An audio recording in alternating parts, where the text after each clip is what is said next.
A Indonésia é um país de dimensões surpreendentes. Um vasto arquipélago com mais de 17 mil ilhas espalhadas entre os oceanos Pacífico e Índico.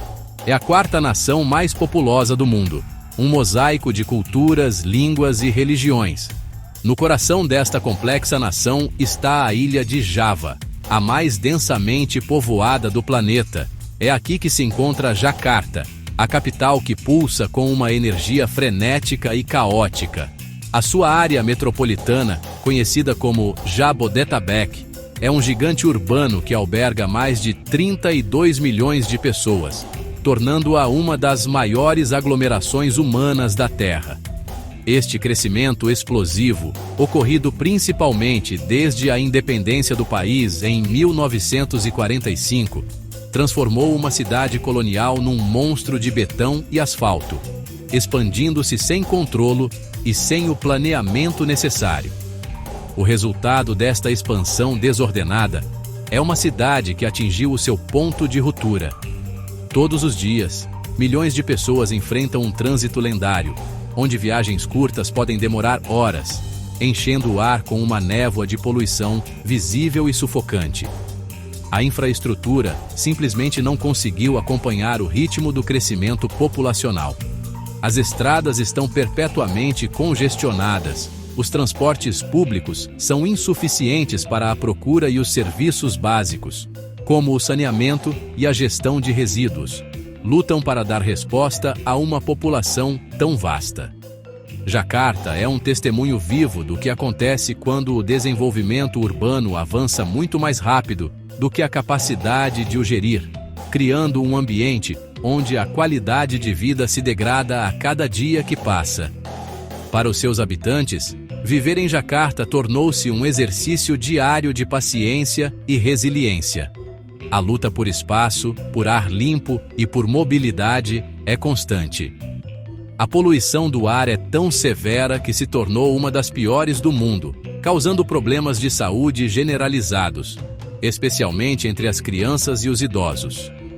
O ruído incessante e a falta de espaços verdes contribuem para um ambiente de estresse constante. A cidade funciona como o centro econômico e político da Indonésia, atraindo pessoas de todo o arquipélago em busca de oportunidades, mas cobra um preço muito alto aos que nela vivem, empurrando-os para os limites da sua capacidade de adaptação. Este cenário de colapso urbano não é apenas uma questão de desconforto, é uma crise existencial para a capital da Indonésia. A cidade está a falhar em proporcionar as condições mínimas para uma vida saudável e produtiva aos seus cidadãos. As ruas entupidas, o ar irrespirável e a pressão sobre os recursos básicos são sintomas de uma doença mais profunda. Um modelo de desenvolvimento que se revelou insustentável. O governo indonésio observou este declínio durante décadas, implementando soluções pontuais que mal conseguiam aliviar os sintomas. A conclusão a que chegaram foi drástica. Jakarta, como capital, estava a tornar-se inviável. Uma cidade a afogar-se nos seus próprios problemas. O problema mais alarmante de Jakarta, no entanto, não está à superfície, mas sim debaixo dos seus pés. A cidade está literalmente a afundar. Em algumas das suas áreas, especialmente no norte, junto à costa, o solo cede a um ritmo chocante de 10 a 20 centímetros por ano. Este fenômeno, conhecido como subsidência, está a acontecer a uma velocidade muito superior à de qualquer outra grande cidade costeira do mundo. A causa principal desta catástrofe silenciosa é a extração excessiva de água subterrânea. Como o acesso à água canalizada e tratada é limitado e pouco fiável para a maioria da população e das indústrias, milhões de pessoas dependem de poços, muitos deles ilegais, para obter a água de que necessitam para beber, cozinhar e para suas atividades econômicas. Esta dependência da água subterrânea criou um ciclo vicioso. À medida que a água é bombeada dos aquíferos que existem sob a cidade, estes reservatórios subterrâneos esvaziam-se e o solo por cima deles compacta-se e afunda. É como esvaziar lentamente o colchão de ar sobre o qual a cidade foi construída. O problema é agravado pelo peso dos edifícios, estradas e de toda a infraestrutura urbana que pressiona constantemente o solo enfraquecido. O resultado é que vastas áreas de Jacarta já se encontram abaixo do nível do mar, tornando-a extremamente vulnerável a inundações, um perigo que se manifesta com uma regularidade assustadora. As inundações em Jacarta não são um evento raro, são uma parte recorrente e destrutiva da vida na cidade. Durante a estação das monções, chuvas torrenciais caem sobre a metrópole, e os 13 rios que a atravessam transbordam com frequência. Com grande parte da cidade abaixo do nível do mar e o sistema de drenagem obsoleto e sobrecarregado, a água não tem para onde ir. Inundações catastróficas paralisam a cidade, danificam propriedades, destroem infraestruturas e, tragicamente, ceifam vidas. O governo construiu um enorme paredão ao longo da costa para tentar conter o avanço do Mar de Java, mas esta é vista por muitos especialistas como uma solução temporária que apenas adia o inevitável. As projeções para o futuro são sombrias. Se a subsidência continuar ao ritmo atual, os cientistas estimam que cerca de 1/3 de Jacarta poderá estar completamente submerso até 2050. Esta não é uma ameaça distante, é uma realidade iminente que coloca em risco milhões de vidas e o futuro econômico da nação. A combinação de uma cidade que afunda, o aumento do nível do mar devido às alterações climáticas e às chuvas cada vez mais intensas, cria uma tempestade perfeita. Jacarta está a travar uma batalha perdida contra a água, uma batalha que a sua própria existência e crescimento descontrolado ajudaram a criar. A cidade está a afogar-se lentamente, e o tempo para encontrar uma solução está a esgotar-se. A vulnerabilidade de Jacarta não se limita aos problemas criados pelo homem. A sua localização geográfica coloca-a numa das regiões mais perigosas do mundo do ponto de vista geológico. A Indonésia situa-se no Anel de Fogo do Pacífico, uma zona de intensa atividade sísmica e vulcânica que circunda o Oceano Pacífico.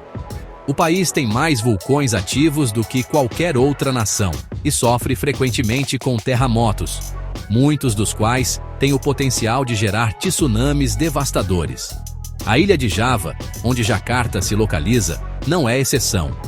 A constante ameaça de desastres naturais adiciona uma camada extra de risco à já precária situação da capital, tornando o planeamento a longo prazo uma tarefa extremamente complexa e desafiadora. Esta realidade geográfica significa que a Indonésia vive sob o espectro constante de uma catástrofe. O terremoto e tsunami de 2004 no Oceano Índico, que devastou a província de Aceh, foi um lembrete brutal do poder destrutivo da natureza nesta região.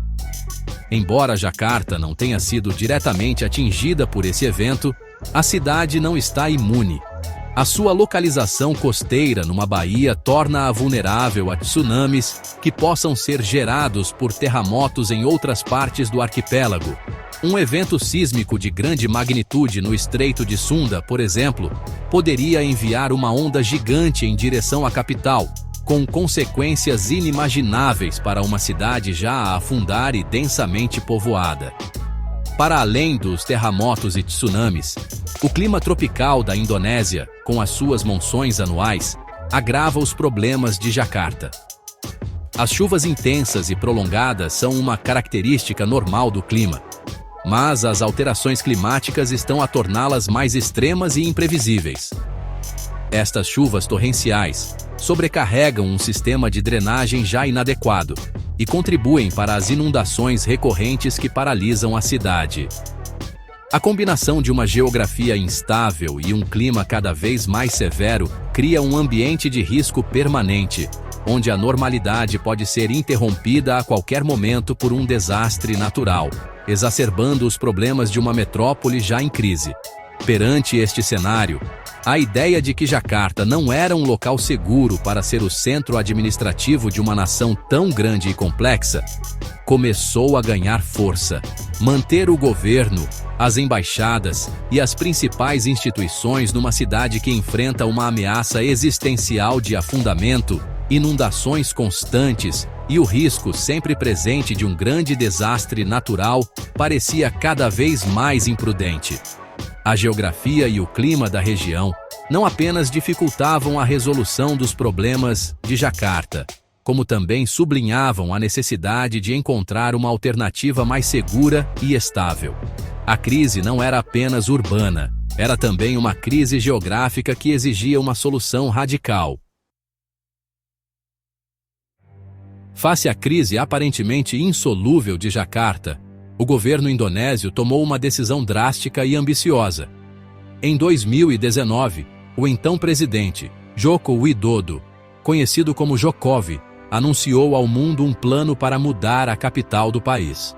A nova cidade, batizada de Nusantara, seria construída de raiz numa localização completamente diferente, a província de Kalimantan Oriental, na ilha de Bornéu. A escolha do local não foi aleatória. Bornéu foi selecionada por ser geograficamente mais central no vasto arquipélago indonésio, por ter um risco muito menor de terremotos, vulcões e tsunamis, e por possuir vastas áreas de terra pertencentes ao estado, o que, em teoria, facilitaria a construção. A visão para Nusantara é grandiosa. O plano não é apenas construir uma nova cidade, mas sim criar um modelo de metrópole para o século XXI. O governo promete uma cidade inteligente e florestal, sustentável e tecnologicamente avançada. A energia seria maioritariamente renovável, os transportes públicos seriam elétricos e eficientes, e 75% da área da cidade seria preservada como espaço verde. Nusantara seria o novo centro administrativo e governamental da Indonésia, enquanto Jacarta continuaria a ser o principal polo econômico e financeiro do país. Este modelo de cidades gêmeas pretendia aliviar a pressão sobre Jacarta e, ao mesmo tempo, promover um desenvolvimento mais equitativo noutras regiões do país.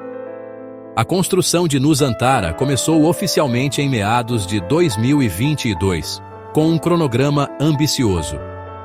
O objetivo era inaugurar simbolicamente a cidade no Dia da Independência da Indonésia, a 17 de agosto de 2024, com a primeira fase de edifícios governamentais e infraestruturas essenciais concluída. O plano previa a transferência de cerca de 1,5 milhão de pessoas, incluindo funcionários públicos e as suas famílias, até ao final da década. No entanto, a escala do projeto é monumental. Construir uma capital, a partir do zero no meio de uma floresta remota, é uma tarefa hercúlea, que envolve a criação de estradas, aeroportos, hospitais, escolas e todas as infraestruturas necessárias para suportar uma população grande. Este projeto é visto como o legado do presidente Jokowi, uma tentativa de deixar uma marca duradoura na história da Indonésia e de corrigir os erros do passado. Mudar a capital não é apenas uma solução pragmática para os problemas de Jacarta, é também um gesto simbólico. Representa uma mudança do poder para longe de Java, a ilha que dominou a política e a economia do país durante séculos, e um passo em direção a uma identidade nacional mais inclusiva e descentralizada. Nusantara, cujo nome significa arquipélago em javanês antigo, pretende ser uma capital para todos os indonésios, um farol de progresso e um símbolo de um futuro mais sustentável e resiliente. A promessa de Nusantara como uma cidade florestal sustentável é, sem dúvida, um dos pilares do projeto, concebida para atrair apoio tanto a nível nacional quanto internacional. A visão oficial descreve uma harmonia perfeita entre o desenvolvimento urbano e a natureza, onde edifícios modernos se integram em corredores verdes e a biodiversidade é protegida. No entanto, a realidade no terreno tem se revelado muito mais complexa e, é claro, controversa. A nova capital está sendo construída numa área que, embora não seja exatamente uma floresta virgem, é um ecossistema vital de floresta tropical, lar de uma rica diversidade de vida selvagem, incluindo espécies ameaçadas como os orangotangos, os macacos narigudos e os leopardos nebulosos. A construção em larga escala exigiu, inevitavelmente, o desmatamento de vastas áreas. Embora o governo afirme que está reflorestando outras zonas para compensar, ambientalistas alertam que ecossistemas complexos, que levaram séculos para se formar, não podem ser simplesmente substituídos. A destruição do habitat natural está empurrando a vida selvagem para áreas cada vez menores, aumentando o conflito com as atividades humanas e ameaçando a sobrevivência de populações já vulneráveis. Além disso, o ruído, a poluição e a presença de milhares de trabalhadores e máquinas pesadas perturbaram, de forma irreversível, o equilíbrio ecológico da região, levantando sérias dúvidas sobre a verdadeira sustentabilidade do projeto. E olha só, além do impacto na vida selvagem, a construção também gerou problemas inesperados que acabaram manchando aquela imagem de metrópole ecológica.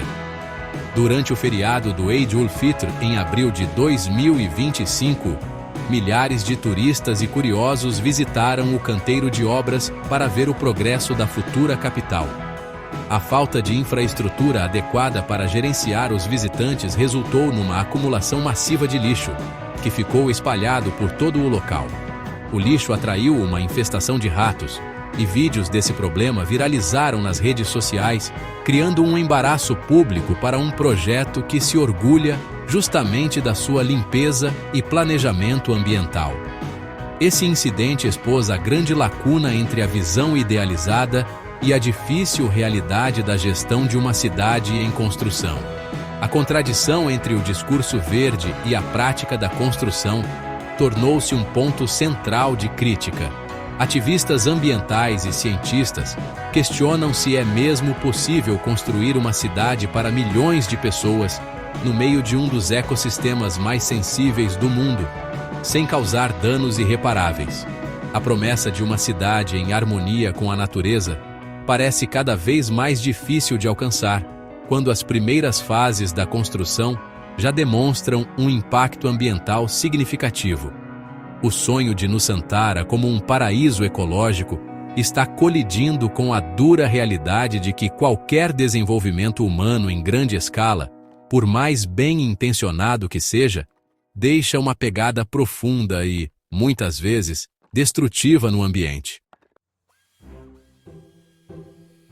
Para além dos desafios ambientais, a construção de Nusantara tem tido um profundo impacto social, especialmente nas comunidades que já viviam na região. A área escolhida para a nova capital não era desabitada. É o lar de várias comunidades indígenas e locais, cujas vidas e meios de subsistência estão intrinsecamente ligados à terra e à floresta. No entanto, estas comunidades foram em grande parte excluídas do processo de planeamento e tomada de decisão.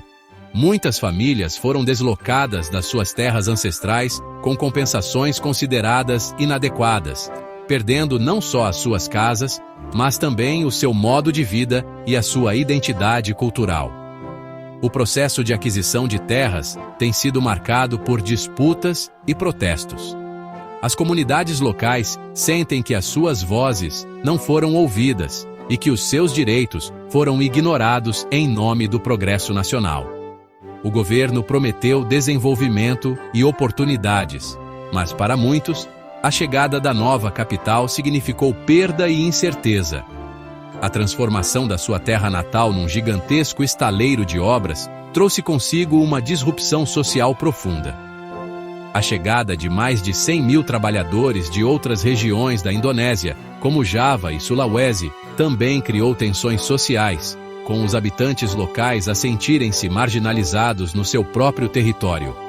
A vida dos trabalhadores migrantes também está longe de ser fácil. Muitos vivem em alojamentos temporários e precários, enfrentando condições de trabalho difíceis e longas horas numa área remota, longe das suas famílias. A promessa de empregos bem remunerados atraiu muitos, mas a realidade é muitas vezes diferente. com salários baixos e pouca segurança no trabalho. A criação de uma força de trabalho tão grande e diversificada num curto espaço de tempo, sem a infraestrutura social adequada para a apoiar, gerou os seus próprios problemas. Desde tensões entre diferentes grupos étnicos, até questões de saúde pública e segurança.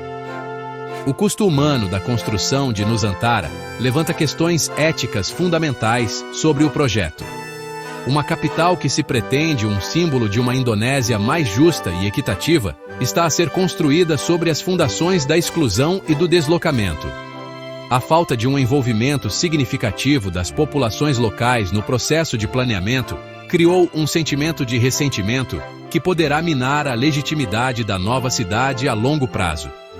O progresso de Nusantara não pode ser medido apenas em edifícios concluídos e estradas pavimentadas. Deve também ser avaliado pelo seu impacto nas vidas das pessoas que foram mais diretamente afetadas pela sua construção.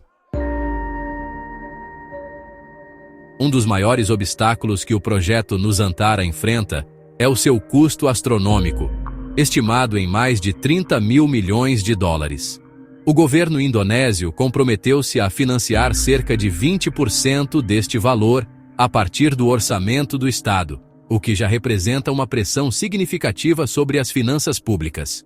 Para os restantes 80%, o plano dependia crucialmente da atração de investimento privado, tanto nacional como estrangeiro. A ideia era que empresas de todo o mundo vissem a oportunidade de participar na criação de uma cidade do futuro, investindo em imobiliário, tecnologia e infraestruturas em troca de lucros futuros.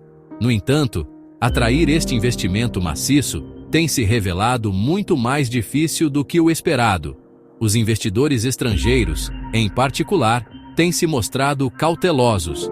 A incerteza política, especialmente com a transição presidencial em 2024, gera dúvidas sobre a continuidade do projeto a longo prazo.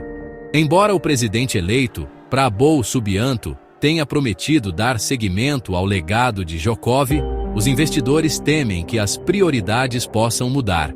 Além disso, o retorno do investimento num projeto desta escala é incerto e de longo prazo.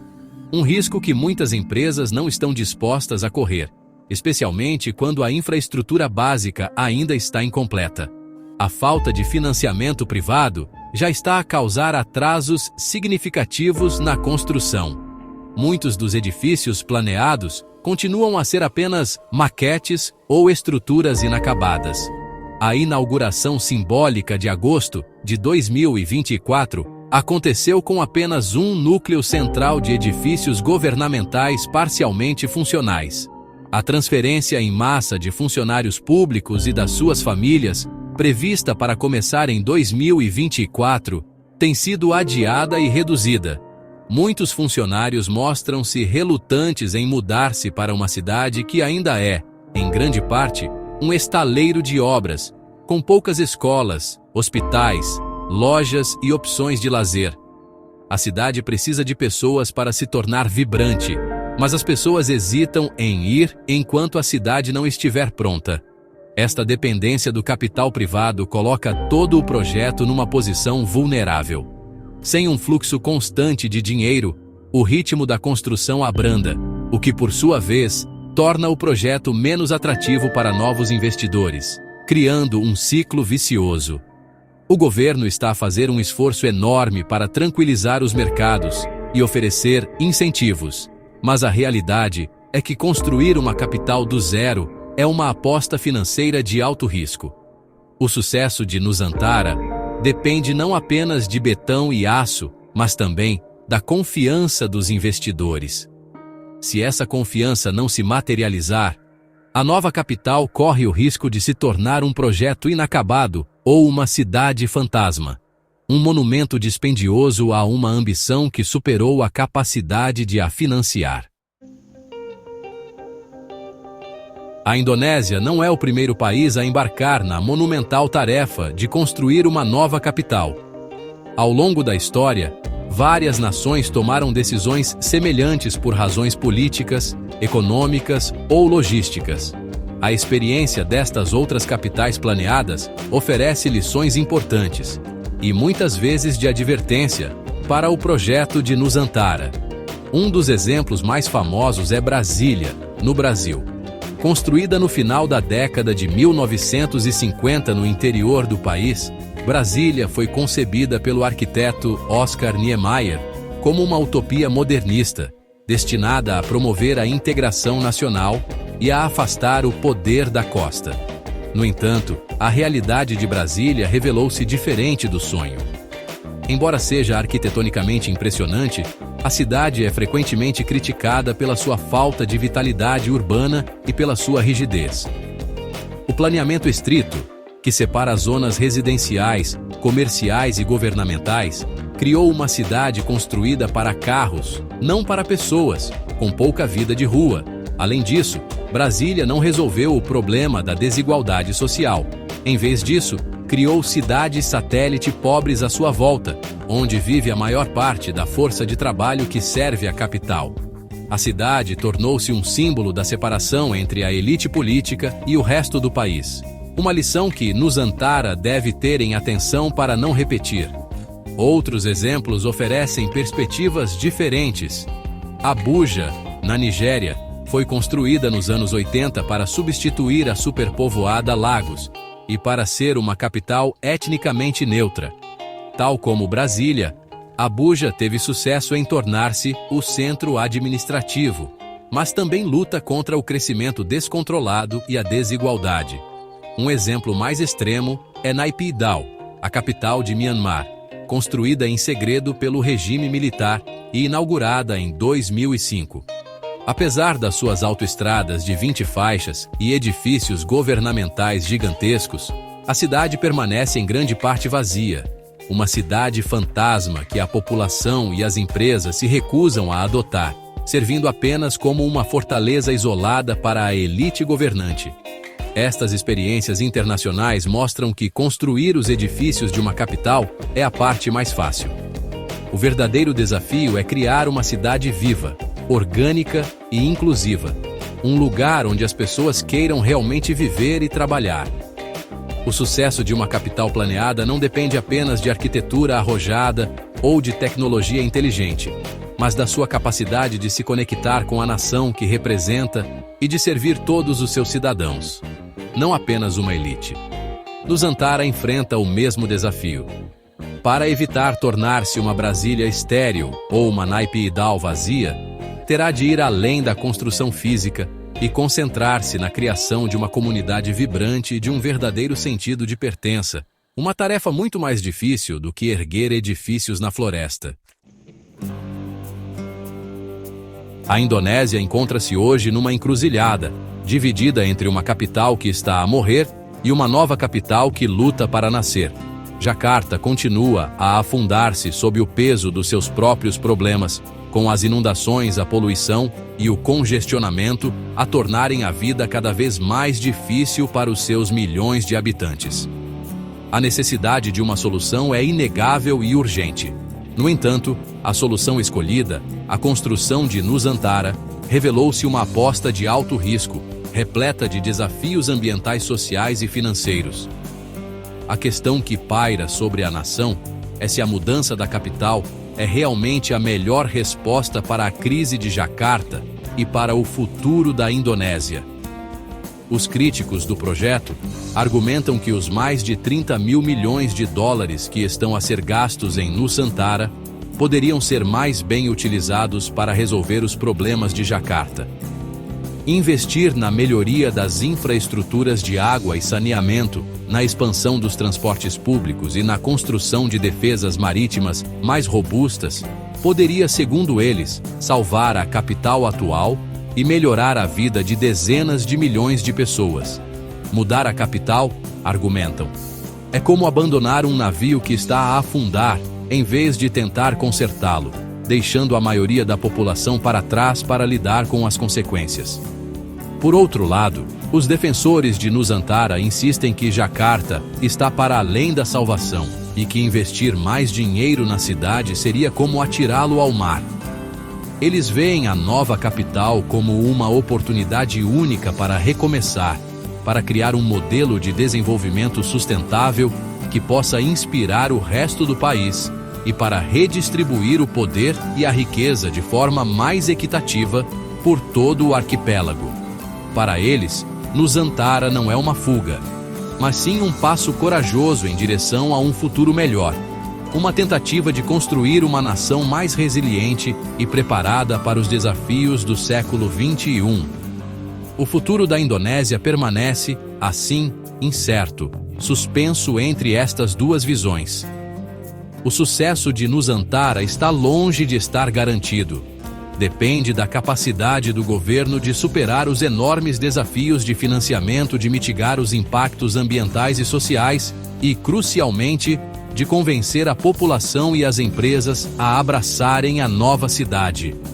Se falhar, a Indonésia poderá ficar com o pior dos dois mundos, uma antiga capital em colapso e uma nova capital inacabada e vazia. A saga de Jakarta e Nusantara é mais do que a história de duas cidades. É um espelho das aspirações, contradições e do dilema existencial que uma das nações mais dinâmicas do mundo enfrenta no seu caminho para o futuro.